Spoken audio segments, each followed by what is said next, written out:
Thank you for purchasing Juhl reading program and taking a few moments from your busy schedule to view this DVD. There are several purposes of Juhl reading program. First, to actively involve your students and to create an excitement for them in reading. Second, to actively engage them with hands-on projects in reading. Finally, and most importantly, to make your lesson plans smooth and easy. Over the past 25 years, I've had the privilege to teach students from the ages of 5 to 65, from kindergarten to community college English. I firmly believe that the middle school years are vitally important to the reading success of students. If we, as teachers, can instill a desire and passion for reading at these grades, it will benefit our students through their high school and college years. More than benefit them, it may be the difference between success and failure for these students in their high school years and may determine if they can even attend college. Creating this interest and passion in middle school students is very personal for me. It was in the 4th grade that my son told me, "I hate reading. I will never use this." At the time I was teaching college writing and reading.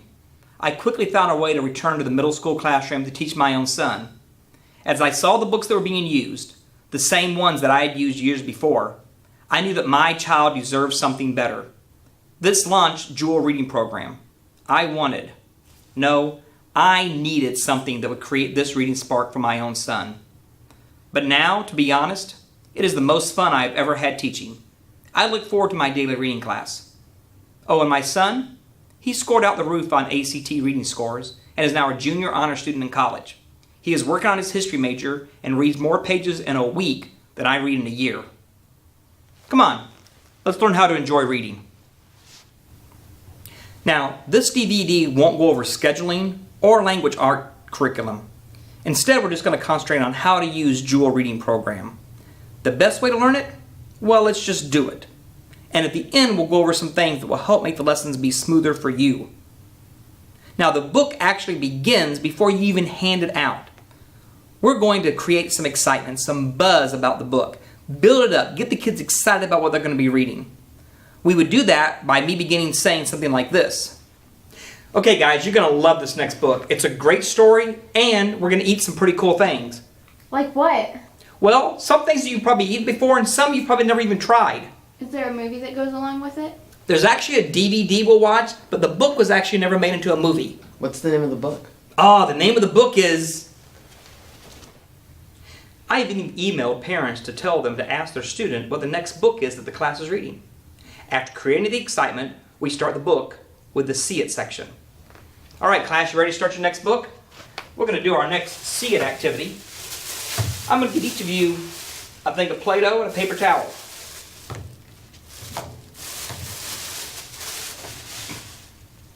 Who wants purple? Who wants pink? Blue? And red. Make sure you work on the paper towel. You have 5 minutes to make whatever you want. 5 minutes. Just 5 minutes? Just 5 minutes. So you better start working fast.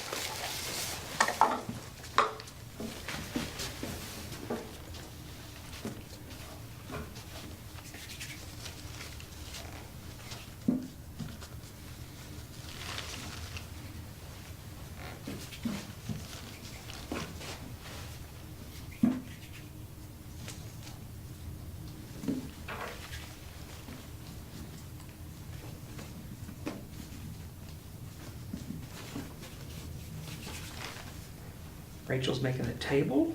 Oh. Jessica's going with a snake.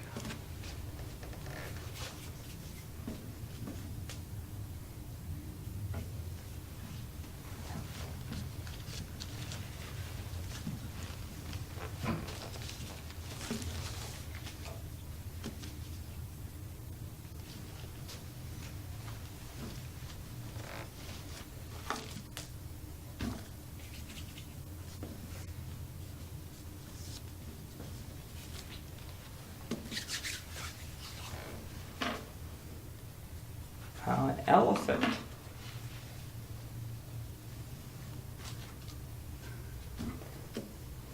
And a flower. And a whale. Those the waves around it? Oh, very good.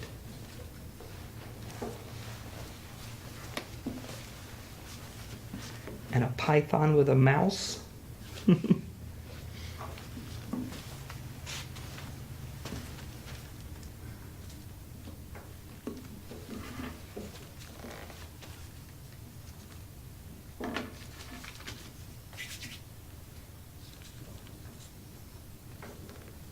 All right, your time's almost up.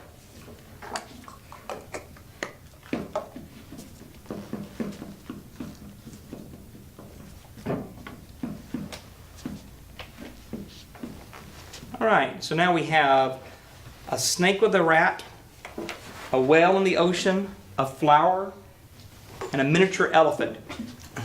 Do you think this was the very best work you could do? No. Why not? We didn't have enough time. Not enough time, right.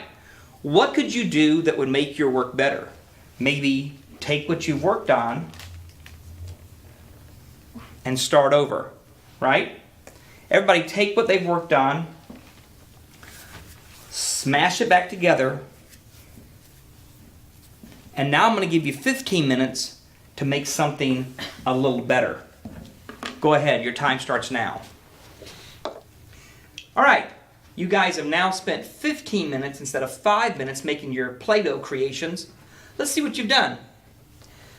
Andreas, what do we have here? Is this the world with some trees on it? Yep. Oh, very good. And Rachel, what is that? Is that an apple? It's a plum. A plum. Okay, oh good. You got the little leaf marks on the stem. Very good. And Crystal, what do you have here? Have a sea turtle. A sea turtle. Excellent. Now he's even got the little toenails on it. Very, very good. And let's see. Jessica, what have you made? Is that a snowman? It's a pirate snowman. A pirate snowman. Outstanding. All right, a pirate snowman. Do you guys think that your Play-Doh creations are better after 15 minutes than after 5 minutes? Yes. Yeah. Why? Because we have more time. Because you had more time. More time, a little more time, a little more patience, a little more work. You created something better, right? What if I gave you a whole day to do a Play-Doh creation? What if we came to school tomorrow and all we did was do Play-Doh creations? You think you'd have a better creation then? Yes. Yeah. You want to do that tomorrow, just make Play-Doh creations? Mm-hmm. Yeah. We're not going to. But we'll do the next best thing. I'll let you take this home tonight, and from now till reading class tomorrow, 24 hours, you get to make whatever kind of Play-Doh creation you want. Does that mean we get to use more colors? Yes, absolutely. If you want to use other colors, as long as it's all Play-Doh, you can use whatever colors you want. Good. All right, you guys have now had 24 hours instead of 15 minutes to do your Play-Doh creations. Let's see what we've done. Andreas, this is interesting. What do you have here? A French penguin artist. A French penguin artist. Okay, he's got his little paintbrush and his beret. Very good. Very interesting, but very good. All right, Rachel, what do you have here? An elephant, pond and some fish, and palm tree and coconuts and the sun in the background. All right, sort of very colorful, sort of like your own little elephant at an oasis maybe. And wow, Krista, this looks nice. What is this? It's a one-antlered moose. One antler, maybe you got in a fight? Mm-hmm. Or... And I kind of ran out of Play-Doh. And you kind of ran out of Play-Doh. Oh, that's good though. That, you can tell you took your time. That's a good job. And Jessica, we went from a pirate snowman to, what is this? A rat. A rat. Oh, good. Maybe that snake you had the first time wouldn't be able to eat that one. Mm-mm. Let's look at a couple of things that we have here. We went from something doing it in 5 minutes to 15 minutes to spending a whole day doing it. And we learned what as we got. Would you say your projects now are better than the 5-minute one you did? Yeah. And the 15-minute one was better? And then the day one is better. What makes the difference? What helped you do this? We had more time. More time. And also, when you crushed the pirate snowman, you were willing to what? Start over. Willing to start over. That's a key theme for the book we're going to be reading. Willing to start over. You know, sometimes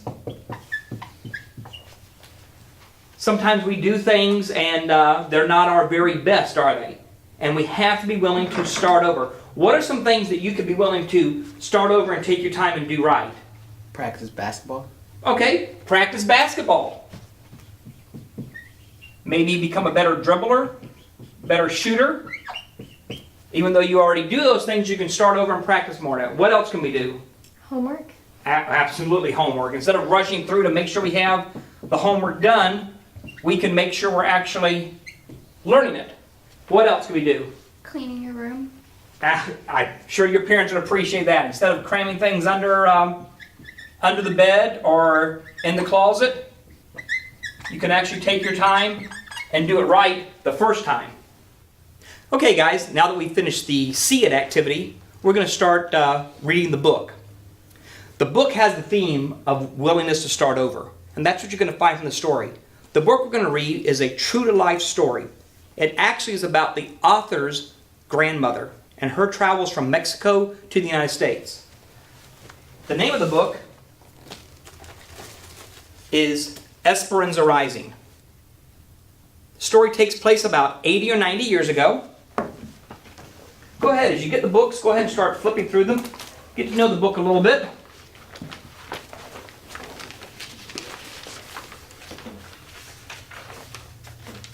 Now, turn to the first chapter in the book. It's on page 4. This chapter actually has 2 names to it. What's the first name of this chapter, Andreas? Las uvas. What does that mean in English, Jessica? Grapes. Grapes. Flip to the book again. Go ahead and find the names of some other chapters.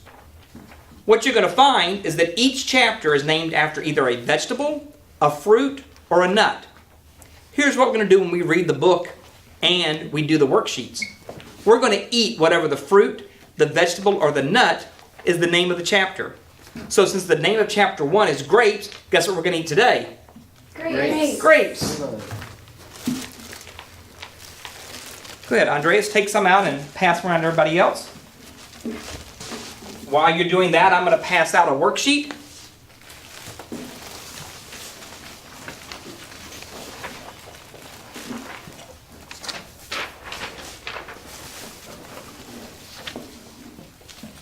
Everybody has a worksheet. Everybody has some grapes.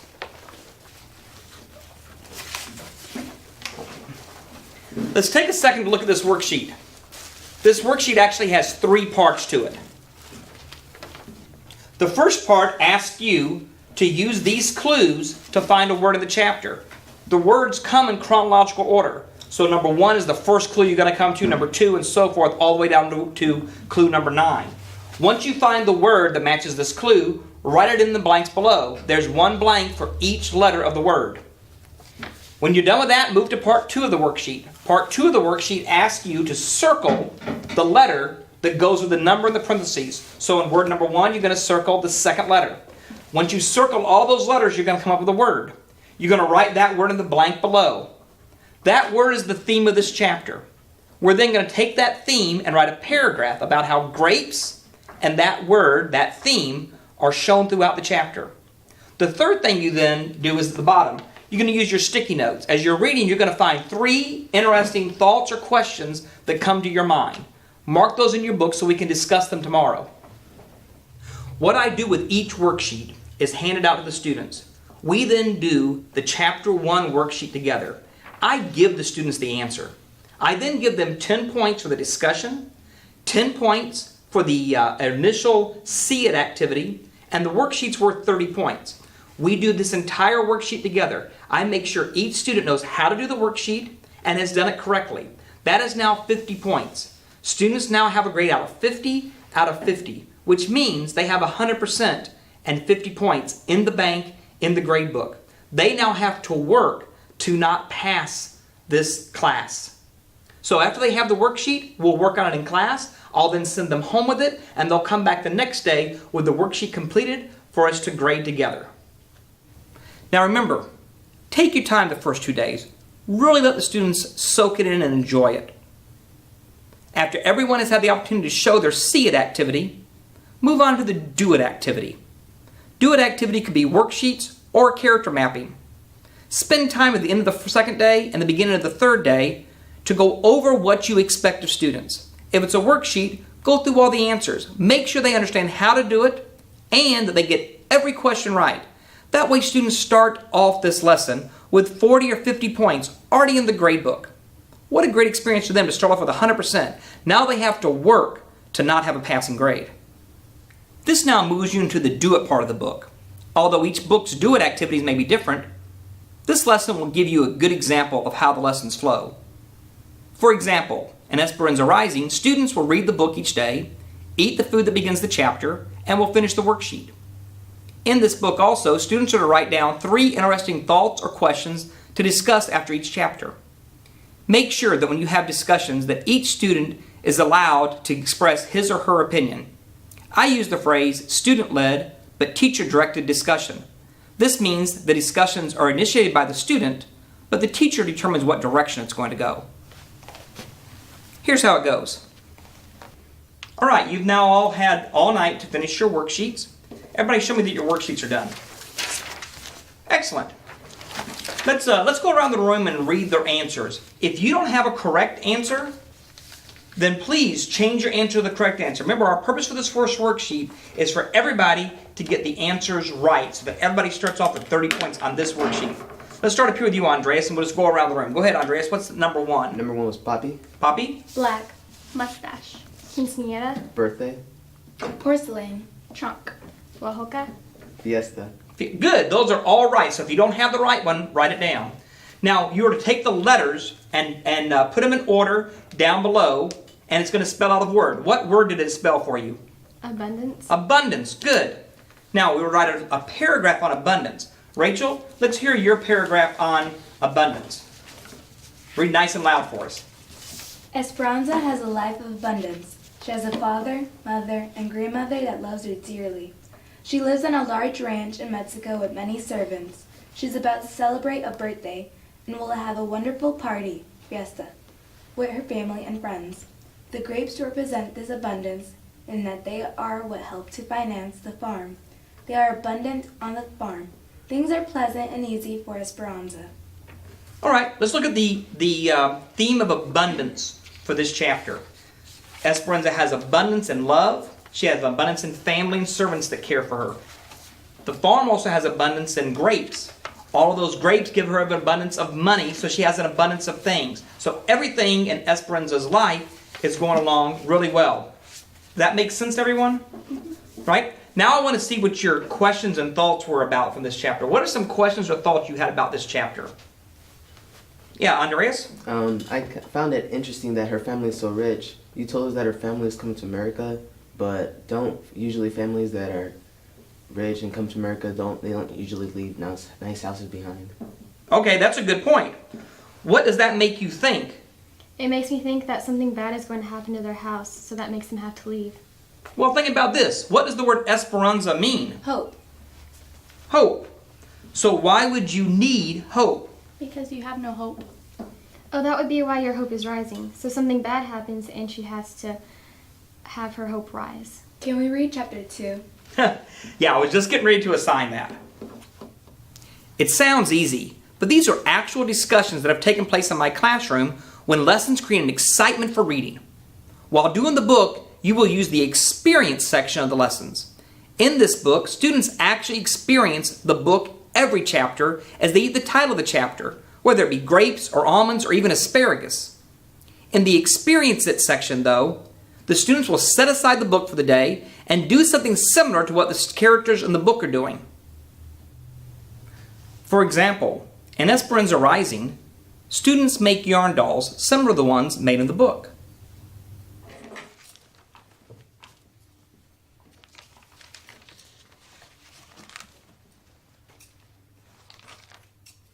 Oh, okay.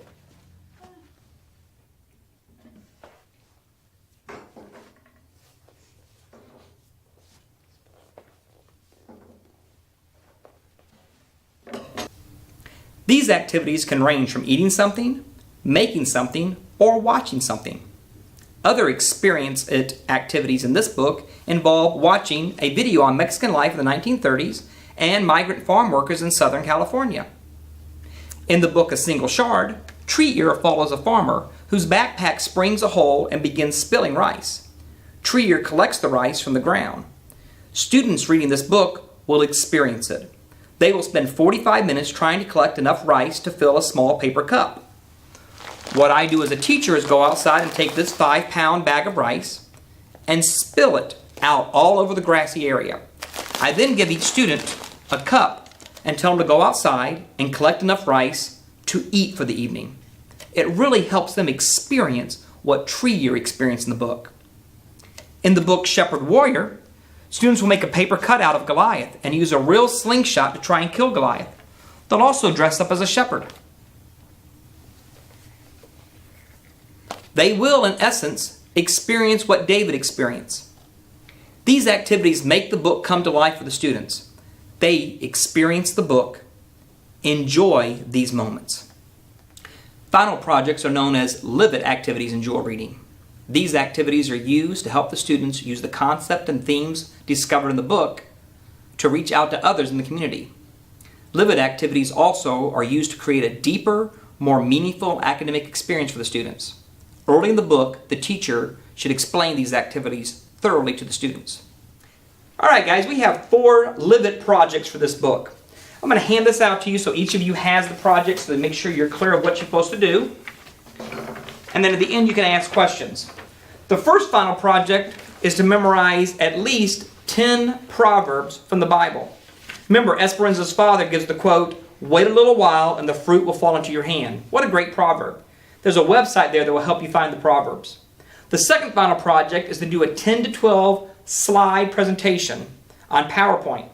And it should be something historical from this book. So it can be on Mexican plantations, the Mexican Revolutionary War, migrant workers, the Great Depression, the Dust Bowl, labor strikes in California. Whatever topic that's historical in this book, you can do. The third final project is to write a short story or do a family tree or family history of your family. You can do a short story like what Pam Munez-Ryan has done on her grandmother. And the fourth and final project is we're going to go into the neighborhood, into our own homes. We're going to collect canned goods and clothing and take it to a homeless shelter. Anyone have any questions about any of these projects? If you decide to do the family tree, how far back in your family do you have to go? Let's go back as far as you can. If you talk to your grandparents, you may be able to see how far back they can go. You may be able to go back 4 or 5 generations. Good question. How long, if we write the story, how long would it need to be? It needs to be as long as the book. No, I'm kidding. A couple of pages, and type it if you can. As much information as you can get out of your grandparents. Does the PowerPoint need to have pictures? Pictures would be great and really enhance your PowerPoint. So I would suggest you go to Google or Yahoo and type in one of these topics and you'll find tons of pictures on it. Remember, these projects are due 4 weeks from the day. Today is Tuesday. 4 weeks from the day, on a Tuesday, these projects are due. The lesson and the projects will probably end differently for each book. Some books have movies that conclude the story. I always show the movie and have the students Venn diagram the book to the movie. We also bring popcorn. Sometimes we write the ending. We may even act out some of it. About a week before we finish the book, I start creating excitement for the next book that's going to be read. A few final thoughts. First, if you don't ever watch anything on this DVD again, watch this section. It will help make your reading lesson plans smooth and easy. So here we go. First, read all of the books and lessons you plan to use before you start the lessons. If you haven't already read them, I would recommend reading all of them over the summer. Most middle school books are a quick read for reading teachers. Next, scan through the book and the lesson about a week or 2 before you begin the lesson. This will just refresh your memory and get you organized. The third thing I do is I combine all the books, all the lessons, and all the necessary materials into a large Rubbermaid type tub. Have all the materials ready for all the experience ed activities. This helps keep me organized. Fourth, plan on having all guest speakers and trips, if any, ready to go 2 weeks before beginning the lessons. Then, spend at least 2 days doing the See It activity. Really enjoy it. Really get into it. Enjoy the experience ed activities. Build them up. Have fun doing them with the kids. I hate onions, and my students loved it when we got to the chapter titled Onions and Esperanza Rising. Yes, I ate the onion. Re-emphasize the initial See It activity. Keep bringing it back up throughout the book. This is the theme of the book and should be continuous throughout the book. Then, spend time reading and discussing in class. Don't just make copies and assign the pages and worksheets. You can buy 1,000 lessons to do that. Find time to discuss the book. in class and out of class with your students. Cherish the unexpected reading moments that occur within the lessons. They may get you off track sometimes, but they are valuable. Remind students of the Live It projects at the same time every week. I always remind my students of projects that are due on a certain Tuesday when we finish the end of the book. I begin reminding them the first Tuesday we read the book. That way they always know Tuesdays are important and the final project is due on a Tuesday. Finally, create memories for yourself and your class. My hope is that Juhl reading program will make a difference in your classroom and the way that you teach reading.